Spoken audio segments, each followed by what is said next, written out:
अस्सलाम वालेकुम नाज़रीन, मैं हूं हुरैन फातिमा और आप देख रहे हैं हिमायती न्यूज HD चैनल। नजर डालते हैं आज की अहम खबर पर। कांगड़ खबर शामिल करते हैं। बकार भट्टी से टंडू आदम में पुलिस मुकाबला। रात गए डकैत गैंग से टंडू आदम पुलिस का मुकाबला। डकैत अरशद खास के लिए अपने दीगर 2 साथियों समेत जख्मी हालत में गिरफ्तार।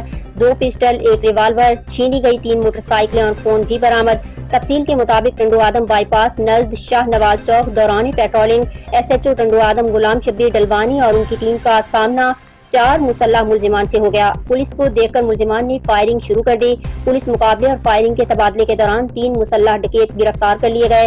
इनमें से एक डकैत अरशद खासकेली जख्मी हालत में गिरफ्तार हुआ है।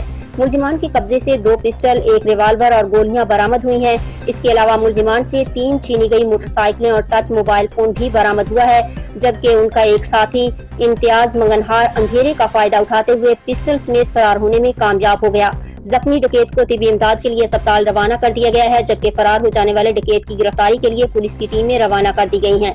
जख्मी डकैत अरशद खासकेली से जो मोटरसाइकिल बरामद हुई है वो 5 दिन पहले ही मोहम्मद दाऊद छटू से छीनी गई थी। दीगर गिरफ्तार साथी में मुनव्वर मंगनहार और यासिर खासकेली शामिल हैं। गिरफ्तार मुलजिमान के खिलाफ डकैती, राहजनी, पुलिस मुकाबले और नाजायज असलहा रखने की दफात के तहत मुकदमात दर्ज किए गए हैं।